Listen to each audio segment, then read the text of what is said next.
गुरुजी। जी। गुरुजी आप ऐसे बोलते हो कि पति परमेश्वर होता है। हाँ। क्या पत्नी पति के लिए कुछ नहीं लगती? आप हमेशा ही मतलब औरतों को ही क्यों बोलते हो? नहीं, पुरुषों को भी बोलते हैं। नहीं, वो इन चक्कर में फिर हमको उल्टा सुल्टा बोलते। तो है कि पत्नी स्त्री देवी लक्ष्मी होती है और उसका सम्मान करना चाहिए। जहाँ बोलते हैं कि पति परमेश्वर होता है, हम वहीं ये बात जरूर बोलते हैं कि नारी लक्ष्मी होती है और उसका सम्मान करना चाहिए। नहीं गुरुजी, पति का भी तो कोई कर्तव्य है ना। पति का धर्म है कि वो पत्नी व्रता बने। गुरुजी हमारी शादी को 3 साल हो गए। हाँ। पति की और हमारी बिल्कुल भी नहीं बनती। कहाँ पति आपके? पति घर पे है, अभी बच्चा है और मम्मी साथ में ही है। तो पति को ले आते तो हम अभी आपकी बनवा देते हैं। मतलब हर छोटी छोटी बातों में लड़ाई हो जाती है। तो आपकी तरफ से होती है कि उनकी तरफ से? मतलब मैं उनको समझाने की कोशिश करती हूँ पर वो हर बात को उल्टा ले लेते हैं। अच्छा, वो क्या कहते हैं ये बताओ। मतलब कुछ भी मैं सही बात बोलूंगी ना। जैसे जैसे जैसे मैं बोलना नहीं चाहती, वो देख रहे हैं अभी इसलिए। अच्छा। तो आप कोई बात कहते हैं तो वो उसका उल्टा। तो आप एक काम करो ना, आप कुछ बोलो ही मत कुछ दिन। ये भी धारण करके देखो कि आप चुप रह के देखो जरा, मौन रहो तो ही अच्छा। कुछ भी नहीं बोलती उनको, पर फिर भी उनके शराब पीते हैं आपके पति? नहीं। मांस खाते हैं? हाँ। मांस खाते हैं तो देख रहे हैं, तो मैं उनसे भी कहूंगा कि भैया मांस बिल्कुल ना खाओ, ये पाप ना करो। और क्या करते हैं पति आपके काम धाम? पति कुछ नहीं, प्राइवेट जॉब है, मोबाइल की शॉप है। तो आपके पति आपको डांटते हैं? हाँ। मारते तो नहीं है? नहीं, पर गुरुजी हर छोटी छोटी बातों में लड़ाई हो जाती है। तो आज से एक काम करा करो कि आप बिल्कुल टुप्पा ही टाप रहा करो।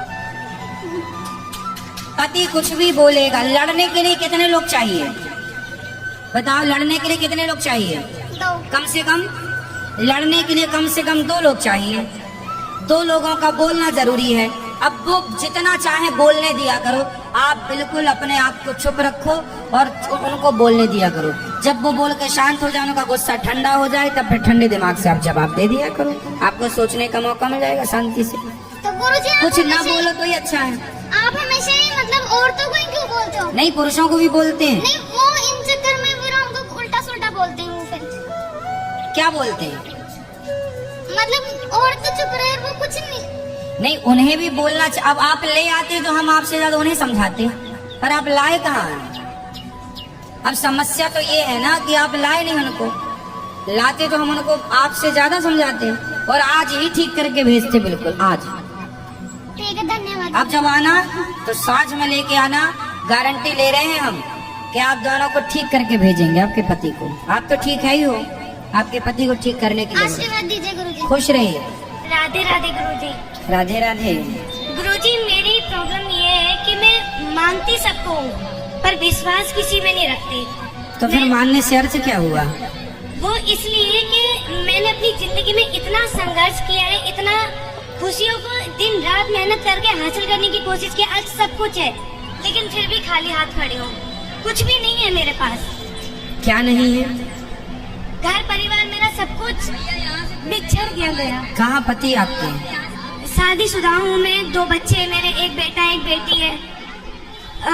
पति है मेरे, वो अपने फैमिली वालों के सिगाई में ज्यादा चलते हैं, बच्चों को मुझे नहीं देखते, तो मैं अकेले ही उनका पालन पोषण करती हूँ। तो आप अभी किन के साथ रहते हैं? मैं अपनी सिस्टर के साथ रहती हूँ दिल्ली में ही। और पति कहाँ है? नीरज। कहाँ है? कहाँ है? वो अलीगढ़ में है। तो आप अलीगढ़ क्यों नहीं रहते हैं? वो देखते वालते नहीं थे, वहाँ पे मारपीट करते थे, लड़ाई दंगा होता था। फिर मैं अपनी जॉब करने लगी, अभी मैं मॉडलिंग करती हूँ और दीदी के साथ ही दिल्ली रहती हूँ।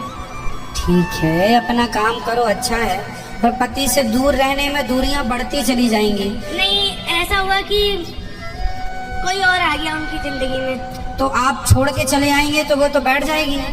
तो आपको जाना चाहिए था अपना काली का रूप बना के, लेकिन मारना चाहिए उसको। मैंने सब तरह से करके देख लिया, कुछ भी हासिल नहीं हुआ ना। आप हार मान गई हैं, ये कहो। बेटी है, समझदार है, 10 साल की है, क्या वो पड़ेगा? बेटी समझदार है, आप समझदार नहीं है। आपकी समझदारी ये नहीं है कि अपने पति को छोड़ के आ जाओ। जब आपका पति किसी दूसरी नारी के, दूसरी महिला के चक्कर में पड़े तो आपको तुरंत एक्शन लेना चाहिए। जिस महिला से उसका चक्कर है उस महिला को आप जाके अपना काली का रूप दिखाओ। मैंने सब कुछ किया, सब कुछ सब कुछ किया, लेकिन कुछ कौन है वो ऐसा- महिला? मैं भी नहीं जानती वो कौन है। तो आप जानते नहीं तो फिर कैसे सब कुछ करा आपने? मैंने उनको रंगे हाथ पकड़ा था। आपके पति को? तो आप उस महिला को आपने कुछ नहीं बोला? नहीं, मैंने कंप्लेन की थी तो पुलिस कार्रवाई वगैरह हुई। 2-4 मारा नहीं था आपने? मैं खुद समझ में नहीं आ रहा था कि मैं करूं तो करूं क्या, कहूं क्या इसको। स्त्रियां यदि लक्ष्मी हैं तो स्त्रियां महाकाली भी हैं। जब पति पर कोई ऐसी पराई नारी ड्योरे डाले तो आपको तुरंत महाकाली का अवतार धारण कर लेना चाहिए, तब पति बचेगा, नहीं ले जाएगा कोई। उसके बाद में भी मैंने उनको मौका दिया रहने का अपने साथ। मैंने कहा तुम्हें मैं फिर भी मौका देती कोई हूँ। बात नहीं, पर आपने उनको थोड़ा सा सबक सिखाना था और इसके बाद आपको अभी भी कुछ नहीं बिगड़ा। आप दूर रहोगी तो पति सदा के लिए चला जाएगा। अभी जाओ और अपने पति को समझाओ, लाओ कथा में लाओ, हम समझाएंगे, ठीक है? बात बनाने से बनती है, बिगाड़ने से बिगड़ जाती है। आप दूर किसी भी रहेंगे। चीज में विश्वास अब समझ में नहीं आता। मैंने हर देवी देवता की बचपन से ही बहुत देवी देवता का बेटा इसमें काम ही नहीं है। आपने देवी देवता का क्या काम है? क्या करेंगे देवी बहुत देवता? पूजा पाठ सब चीज किया, बहुत मेरा दिल को ठीक तो इस बात है, पे- भगवान की भक्ति अलग विषय है, ईश्वर की भक्ति इस। अब आपको भगवान ने समझदार बनाया है ना, हाँ या ना? बनाया, तब तो अपने 2 बच्चों का पालन कर रही हो। तो जब समझदार बनाया है, आपकी बेटी पे कोई संकट आएगा, बेटे पे, तो आप खड़ी नहीं हो जाओगी। तो आपके पति पे संकट आया तो क्यों भाग के चली आई? अब इसमें भगवान क्या करेगा? लेकिन वो अपने घर वालों के उनकी शिकायत में चलते हैं, मतलब वो मेरी सुनते भी तो नहीं है। तो बिल्कुल। 10 मैं क्या साल में समझाऊं? आप कुछ ना सिखा पाई अपने पति को? नहीं सुनते हैं मेरे बिल्कुल भी। सुनेंगे सुनेंगे, ये हारना नहीं, नहीं सुन रहे हैं ये अलग विषय है। कोई बात नहीं, पत्नी हो, छोड़ के जाना समस्या। रुक जा बेटा, छोड़ के जाना समस्या का समाधान नहीं है। आप भगवान को मानो ना मानो, इससे कोई लेना देना नहीं, लेकिन आप अपनी गृहस्थी तो बसाओ। और भगवान किसी की गृहस्थी उजाड़ते नहीं है। आपके अपने गलत निर्णय, आपके अपने गलत सोच, उसके संस्कार। अब पति आपका गलत रास्ते पे चला गया, इसमें भगवान का क्या दोष है? इसलिए भगवान की भक्ति अपने को करना है, शांति मिलती है, आनंद के लिए, लोक परलोक के लिए। आप नहीं मानते, मेरा कोई फोर्स नहीं है आपके लिए, पर आप पहले अपनी गृहस्थी बसाओ और तब बसेगी। जब जाओगे, बात करोगे, उस महिला का आप ही काली बन करके अपना रूप दिखाओ और उसे वहां से हटाओ और आप अपने पति को। मैं इसीलिए अलीगढ़ आई थी अपने भैया भाभी के यहाँ पे, उनसे बात करी मैंने, अपने जेठ से भी बात आप करी। सीधा जाओ, अपने ससुराल में रहो ना।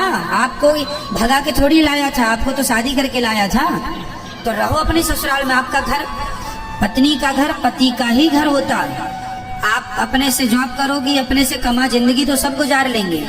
कुछ नहीं करते वो, कुछ भी नहीं करते, सिर्फ घर में लड़ाई दंगा दारू पीना ये सब चलता हुआ। आप उनको हमारे पास लेके आना। आपके भाई की शराब छूट गई कि नहीं? इनका जीवन सुधर गया कि नहीं? तो जब इनका सुधरा तो आपके पति का जरूर सुधरेगा। आप विश्वास नहीं करते भगवान पे, लेकिन जिस दिन आपके पति सुधर जाएंगे ना, आप जरूर विश्वास करेंगे। आप लेके आइए, आपके पति को सुधारना मेरी जिम्मेदारी है। राधे राधे गुरु। राधे राधे। गुरुजी प्रणाम। जी गुरुजी मैं इसकी बुआ लगती हूँ, हाँ, और मैं जो कह रही हूँ नवदुर्गा के व्रत में खड़ी हूँ, जो कहूँगी बिल्कुल सत्य कहूँगी आपके सामने। बिल्कुल सत्य कहो। इनकी शादी को 13 साल हो गए, ठीक है। और 13 साल के बाद ये आज तक 1 सेकंड को नहीं सुधरी है। और ना घर का काम करना, बच्चा हुआ था, बच्चा दादी भी नहीं पाल रही है, बच्चा मैं पाल रही हूँ उसको, मेरे घर में पल रहा है बच्चा। उसका पालन पोषण पढ़ाई लिखाई सब मैं कर रही हूँ, खर्चा ये लोग देते हैं। ठीक। और ना खाना बनाना, ना कोई कपड़ा धोना, ना टाइम से नहाना, ना उठना, ना सोना, जितने काम होते हैं स्त्री के कोई काम नहीं करना है। और बस लड़ाई लड़ाई लड़ाई हर समय। तो बात कर ले, वो तो हमको समझाए, अब वो समझे तो समझाए। अब इनके पति जो हैं ये झाड़ू पोछा बर्तन घर की सफाई और अपना टिफिन लगा के अपनी जॉब पे जाना। और अब जॉब छूट गई, क्योंकि जब लेट जाएगा रोज बंदा, जो खाना बनाएगा अपना टिफिन लगाएगा तो क्या करेगा। मकान अलग बना के दे दिया है, 4 कैमरे लगवाए मैंने, और उसमें हर समय धमकियां देते हैं, और मैके से भी धमकियां मिलती हैं। और इसकी हालत ये है, ये डिप्रेशन में चला गया और इसकी दवाई चल रही है। चलो बात कराओ भैया से। जी गुरु जी, पत्नी आपकी तो बात कर ही नहीं रही है अच्छे से। बेटा बात कर लो खड़े होके अच्छे से। क्या बात करें बताओ। कुछ भी कर लो बात, कुछ भी कर लो, खड़े हो जाओ बात। जी गुरुजी, इन्होंने मेरा बच्चा पाला है, मैं इनकी बहुत बहुत आभारी हूँ। इनकी मैं गुरुजी मतलब अपनी फैमिली के आभारी हूँ इन लोगों की। मैं मेरा बच्चा पाला है तो इन्होंने। आपने क्यों नहीं पाला अपना बच्चा? जी गुरुजी, मतलब क्या कहते हैं, इन लोगों ने मुझे बहुत प्यार दिया था और मतलब जैसे मुझ पे मतलब पाल नहीं पाती थी, इसीलिए मैंने इन सहयोग दिया था बुआ जी ने। ये तो पहली आप माँ हो कि अपने बच्चे को पालना पाने की बात कर रही हो। आज तक के स्वतंत्र भारत में पहला केस हम देख रहे हैं कि अपना बच्चा आप नहीं पाल पा रही हो। तो मैं भी अपने पेरेंट्स से अलग हो गई थी एक दिन की गुरुजी, मुझे भी दादी बाबा ने पाला था। तो आपने अपने बच्चे को क्यों नहीं पाला? तो चलो नहीं पाला ठीक है, पर पति का साथ तो दो, भोजन तो बनाओ, गृहिणी का जो कार्य है वो तो करो। आपका पति बेचारा कमा रहा, झाड़ू पोंछा बर्तन चौका कर रहा है, आप उसको भोजन बना के तो दो कम से कम। ठीक है गुरुजी। कब से दोगी?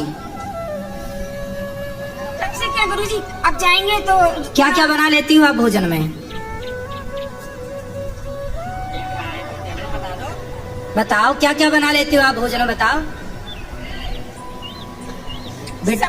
जो भी खाएंगे वो ही बना लेते हैं गुरुजी। सुनो बेटा, गृहस्थी ना मजाक नहीं होती, ऐसे नहीं चलती गृहस्थी। पति आपका इतना अच्छा है, कोई और होता तो अब तक पता नहीं क्या कर देता, लेकिन आपका पति बहुत अच्छा है और आपका पति अच्छा है तो आपको उस अच्छाई का लाभ लेना चाहिए। महाराज जी होशियार है, सब कुछ बना लेती है, खूब सब कर लेती है, लेकिन करना नहीं है कुछ। क्यों नहीं करना? अभी हम लोग वृंदावन से आए हैं और बालाजी से आए हैं, इसने इतना दुखी किया है, बार बार खो जाती है, चली जाती है, हम लोग ढूंढते ही रहते हैं, तो मिलती कहाँ नहीं। चली जाती है? ऐसी गुम हो जाती है और घर में नहीं रुकती है कभी। हाँ। जब मर्जी आती है तब घर से चली जाती है। कहाँ? कहीं भी जहाँ मर्जी आए, बात 2 दिन में 4 दिन, अभी 1 महीने में आई है, कहाँ 1 महीने में रह के आई है। 1 महीना कहाँ थी? मैके की साइड होगी कहीं पे, बात करो। इसके मैके की साइड होगी कहीं। 1 महीना कहाँ थी आप? गुरुजी मेरा परिवार है बड़ा, मायके में मेरे चाचा ताऊ भी बहुत बड़ा परिवार है, सब गवर्नमेंट जॉब पर है। तो मेरे अपने चाचा वगैरह के पास रुक गई थी मैं। तो सबके घर एक एक दिन रुक गए आप, है ना? जैसे एक ही जगह घर है, अलग अलग मोहल्ले हैं गुरुजी। तो आप चाचा के यहाँ गए थे, चाचा के यहाँ रुके, पर आपने अपना काम छोड़ दिया, अपना परिवार भी तो देखना चाहिए ना आपको। आपको आपका परिवार देखना जरूरी है या चाचा के घर जाना जरूरी है? बताओ। दोनों तरफ इस पक्ष में ज्यादा रहना चाहिए, उसमें कम। 2 नाव में जो पाँव रखता है ना बेटा वो डूब जाता है। इसलिए जब ससुराल में हो, पति अच्छा है, परिवार है, तो ससुराल पक्ष ध्यान दो, पति बच्चों का ध्यान दो और चाचा चाची का ध्यान ना दो बिल्कुल। चाचा तो अपना ठीक है, आपको चाचा चाची के घर क्यों जाना है? आप अपने पति के साथ रहो, बच्चों को ख्याल रखो। नहीं गुरुजी, मैं इन लोग अपने परिवार की, ससुराल वालों की बहुत बहुत आभारी हूँ मैं गुरुजी, अपनी गलती के लिए स्वीकार कर रही हूँ। नहीं तो फिर बाद में आप क्यों बार बार मायके चली जाती हो? मायके जाओ, कभी कभी जाओ, जो रक्षाबंधन है, जो त्योहार है वहाँ जाओ, हमेशा क्यों जाना है? जाना सही है। और फिर भी आपके पति इतने अच्छे हैं कि घर का काम धाम बेचारे वो करते हैं, जॉब तक छूट गई उनकी, आपको उनका सपोर्ट करना चाहिए कि नहीं करना चाहिए? बताओ। जी गुरुजी। तो क्यों नहीं कर रहे हो बेटा? आपका पूरा जीवन बर्बाद हो जाएगा यदि आपने गलत निर्णय लिया तो। बाद में ना चाचा साथ देगा, ना चाची, ना बाप, ना माँ, कोई साथ नहीं देता। एक स्त्री का सबसे बड़ा साथी उसका पति है। यदि पति साथ दे रहा है तो सब साथ दे रहे हैं, पति साथ नहीं देगा तो सब लोग निकाल देंगे घर से, कोई साथ देने वाला नहीं है। एक नारी का सबसे बड़ा सहयोगी उसका पति है। बाप कब तक जिंदा रहेगा और चाचा कब तक जिंदा रहेगा? गुरुजी ऐसा नहीं है। कैसा नहीं है? ये चाचा वाचा से कोई मतलब नहीं, सारे लोग मैके के वैसे अच्छे हैं, सम्मानीय हैं। अच्छे हैं, अच्छे होने भी चाहिए। हाँ, वो सम्मानीय व्यक्ति हैं, लेकिन वो खुद अपनी लड़की से शर्मसार हैं कि वो मैं क्या बताऊँ आपको। अब मैं इसलिए बोल रही हूँ, आपसे बता रही हूँ सच बात कि मैं फंसी हुई हूँ इस बात में। इसकी सास बैठी है, ये गुरुजी खड़ी हो जाओ। सास ये है, आप भी खड़े हो जाओ। ये बेटा है गुरुजी। भैया खड़े हो जाओ ना आप भी। ये सास इनकी है? ये सास है इसकी। अच्छा। मैं इनकी नंद हूँ, ये बेटा है इसका। अच्छा, बेटा है ये, जिसको पाला पोसा नहीं है। हाँ, ये बच्चे से बात करो। अच्छा चलो। गुरुजी प्रणाम। खुश रहो। क्या नाम है बेटा आपका? समक्ष। आपकी माँ कहाँ है? आगे। आगे मतलब? हाथ उस तरफ करके बताओ, कहाँ है आपकी माँ? आगे। गुरुजी जब बच्चा पैदा हुआ था उसी समय दे दिया था, दूध भी नहीं पिलाया है, बच्चे को पता भी नहीं है ठीक से। अब हम लोग कहते हैं कि मम्मी है तो वो क्या जानता है। अच्छा। और दूर भी रहती है। ये इसके डर की वजह से मेरे घर में रहती है। मैं आपको हाथ जोड़ के कह रही हूँ तो ये कि बच्चा को फिर कौन इसको प्यार व्यार करता है, कौन इसको पढ़ाता लिखाता है? आप? प्यार हम बता तो रहे हैं। हम दादी मेरे घर में रहती हैं, मैं इनकी नंदू, तो हम लोग कर रहे हैं इसका सारा अब पढ़ाई बताओ, लिखाई। बच्चे को ये भी नहीं पता कि उसकी माँ कौन है। कोचिंग, पढ़ाई, स्कूल जाना, भेजना, जितना भी काम होता है मैं करती हूँ इसका। अब ये भी एज की हो गई है, इनसे भी नहीं होता। ये तो बड़ा गलत कर रही है मैया। तुम बच्चे को बताओ उसकी माँ का अधिकार छीन रही हो। हेलो। हेलो। हाँ, इसने एक दिन का दूध भी नहीं पिलाया इस बच्चे के लिए। क्यों? जन्म से मैंने ही रखा है। क्यों नहीं पिलाया? बात कराओ एक बार, फिर बात कर लें। और इसके चक्कर में मैं अपने नंद के घर में किराए पे रह रही हूँ। बात कराओ। बेटा आपने बताओ, माँ होने का फर्ज क्यों नहीं निभाया? पाप लगेगा आपको इस तरह। माँ का होना फर्ज, मतलब माँ तो माँ होती है। आपने दूध भी नहीं पिलाया इसको, क्यों नहीं पिलाया दूध? बताओ। गुरुजी मेरी मतलब क्या कहते हैं, मेरी जो ससुराल वाले हैं सब अच्छे थे गुरुजी, तो मतलब पाल लिए गुरुजी, तो मैं क्या कहते हैं, मैं माफी चाहती हूँ अपने ससुराल वालों से। तो माफी चाहती हो बेटा, अभी भी कुछ नहीं बिगड़ा। बच्चे को प्यार करो, बच्चे को रखो साथ में। अब जो बीत गया बीत गया, अब तो अच्छे से रहो। यदि आप अब भी अच्छे से रहने लग जाएंगी तो बच्चे को माँ का प्यार मिल जाएगा, आपको बच्चा मिल जाएगा और आपकी गृहस्थी चल पड़ेगी बढ़िया तरीके से। गुरुजी आप इससे ये कहो, बच्चा नहीं पाला कोई बात नहीं, हम सब लोग हैं, उसको देख लेंगे, लेकिन अपने पति का ध्यान रखे, अपने घर का काम करे। यही तो कह रहे हैं, समझा रहे हैं। बताओ, अब तैयार हो गृहस्थी चलाने के लिए? जी गुरुजी क्या कहते हैं, सभी लोगों का मतलब सहयोग मिलेगा, बिल्कुल एग्री है सर हम तो अब पति की सेवा करना और पति के साथ रहना, ठीक है? भोजन बनाओगी ना? जी। भोजन बनाना रोज, दोनों टाइम। और आप सुनो भैया, क्या नाम है आपका? पंकज। सुनो, बात करो। क्या करते हो आप? गुरुजी इस अध्यापक हैं। पढ़ाते हो? जी सर। कौन सा सब्जेक्ट? कंप्यूटर। वाह। तो कंप्यूटर पढ़ाते हो तो आप पढ़ाओ, अपना काम करो, पैसा कमाओ और अपने बच्चे को बहुत योग्य बनाओ, जी गुरुजी। है ना? जी। और पत्नी है आपकी, समझाओ धीरे धीरे। अब वो कह रही है कि हम ठीक से चलेंगे, देखो भगवान कृपा करें कि आपकी गुरुजी गृहस्थी हो सकता है आपकी कृपा हो जाए, भगवान की कृपा हो जाएगी। अब बिहारी जी आए हो, आप लोग वृंदावन आए हो, तो धाम में जो आता है भगवान कभी निराश नहीं भेजते, अपने भक्तों को कृपा करके ही भेजते हैं। तो भगवान की कृपा पर होगी और सब बढ़िया होगा, हमें पूर्ण विश्वास।